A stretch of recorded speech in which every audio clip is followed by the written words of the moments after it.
আজকে আমি তোমাদের একটা ফুলকপির নতুন রেসিপি দেখাবো। আশা করি তোমাদের ভালো লাগবে। তো আশা করি ভালো লাগলে আমাকে একটা লাইক করো। আমি ফুলকপিগুলো এমনি করে কেটে নিয়েছি। এবার এটাকে আমি একটু সামান্য সিদ্ধ করে নেব। এর মধ্যে সামান্য একটু নুন দেব। এই ফুলকপি সিদ্ধ করে নিলে গ্যাস অম্বল হবে না। ছোট ছোট দু একটা পোকা টোকা থাকে সেটাও বেরিয়ে যাবে। দেখো আমার হয়ে গেছে, আমি এবার নামিয়ে দেব।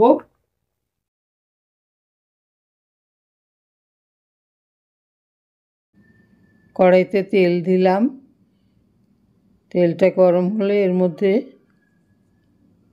সামান্য একটু হলুদ দেব, একটু নুন দেব, দিয়ে তেলটা ভালো করে নাড়িয়ে চাড়িয়ে এর মধ্যে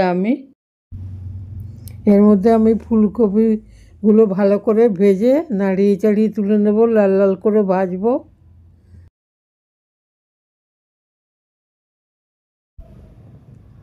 ফুলকপিগুলো আমার লাল লাল করে ভাজা হয়ে গেছে। এবার আমি এগুলোকে তুলে নেব, নিয়ে এই তেলের মধ্যেই আলুগুলো ভেজে নেব। আলুগুলো ভেজে নেব লাল লাল করে। দেখো আলুগুলো ভাজছি, আলুগুলো ভাজা হয়ে গেছে, আমি তুলে নিলাম। এই তেলের মধ্যেই দেব দুটো শুকনো লঙ্কা, অল্প জিরে আর দুটো তেজপাতা। এগুলো আমি ফোড়ন দিলাম। দেখো কি কি উপকরণ আছে। 2 চামচ ধনে দিয়েছি, 2 চামচ ছোট চামচের আর কি, 2 চামচ জিরে দিয়েছি, 1.5 চামচ লঙ্কা দিয়েছি, 1 চামচ হলুদ দিয়েছি, একটু আদা দিয়েছি। এগুলো আমি এই তেলের মধ্যে দিয়ে দেব, সব একসাথে মিশিয়ে।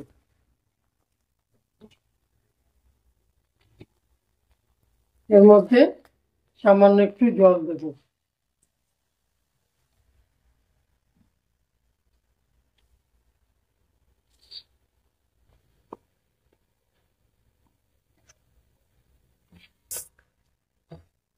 এবার একটু নুন দেব, নুন যার যার স্বাদ অনুসারে।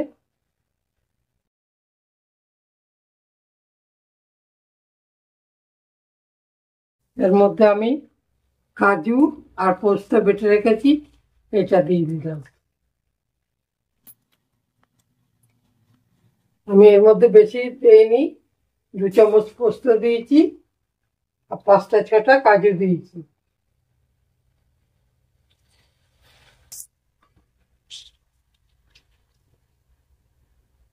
এতে কি হয়, স্বাদটা খুব সুন্দর আসে, নিরামিষ তো।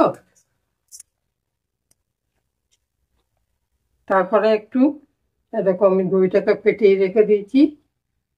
দেখো একটু দইটা ফেটিয়ে রেখে দিয়েছি, এই দইটাও দিয়ে দিলাম।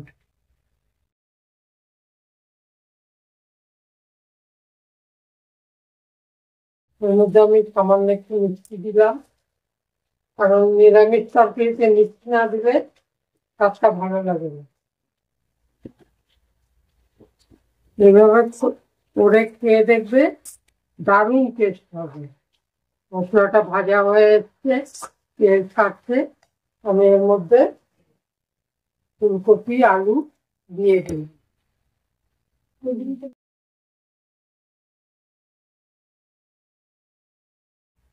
খুব সুন্দর গন্ধ আছে। এইবার দেখো খুব সুন্দর তেল ছেড়ে দিয়েছে। এবার আমি জল দিয়ে দেবো।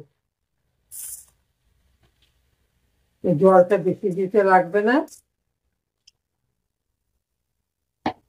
কারণ আমি আলুটা বা ফুলকপিটা হালকা লাল লাল করে ভেজে নিয়েছি।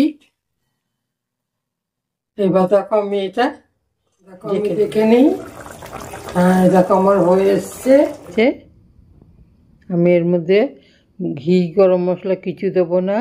এখন ধনেপাতার সময় কচি ধনেপাতা, দারুণ সেন্ট, ধনেপাতা দিয়ে একটু নাড়াচাড়া করে আমি এটা নামিয়ে দেবো।